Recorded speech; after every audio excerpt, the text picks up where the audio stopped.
Sa aking pangalan, kayo'y magbigayan ng kapayapaan. Peace, spiritual.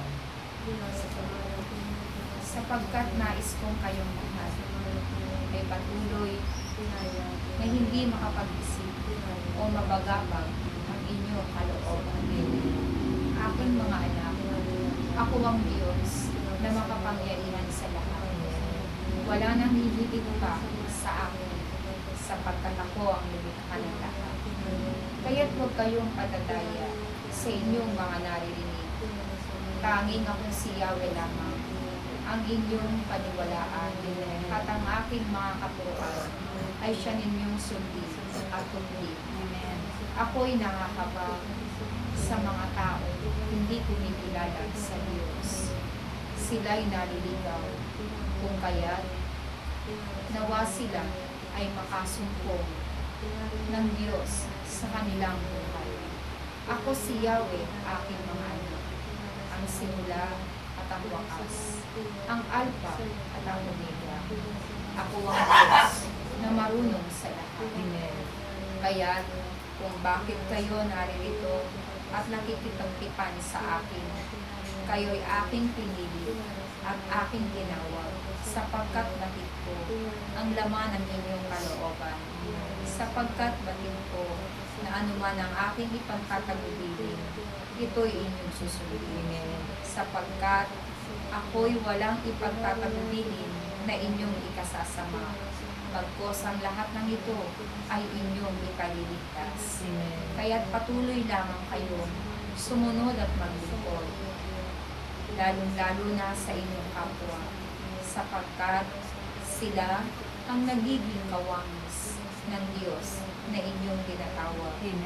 At kaya't patuloy ko kayong tinuturuan na magmahalan at magpatawaran, gayon din ang pagtutulungan ay patuloy niyong sanayin sa araw-araw, upang nang sa ganon, kayo'y malayo sa kapahamakan at patuloy na makapagkamit ng buhay na walang hanggan.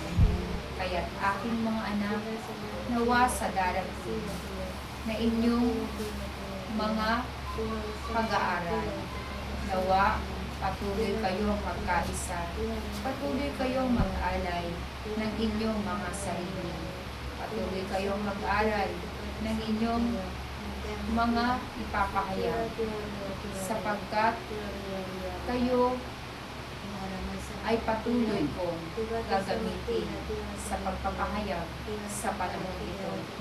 Kaya't aking mga anak, naway huwag kayong manghinawa sa pagsunod sa aking mga kabilin. Naway huwag ninyong panghinawaan ang paglilingkod, sapagkat ang paglilingkod ninyo ang siyang magiging susi ng tagumpay ng inyong angkan. Kaya nawa ang pagkakaisa ninyo ay lagi kong hinahangad.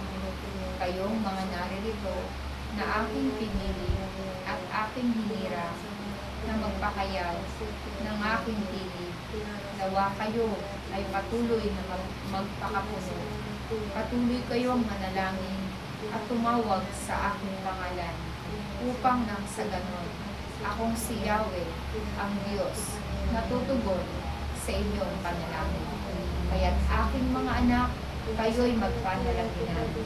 Ipanalangin ninyo ang mga kabuluhang paparating. Ipanalangin ninyo na naway ang kabuluhan ng inyong bansa ay matuldukan. Sa inyong pagkakaisa na may malinis na puso, akong si Yahweh ang siyang magtatakda ng kapupunan. Maraming salamat. Praise Yahweh.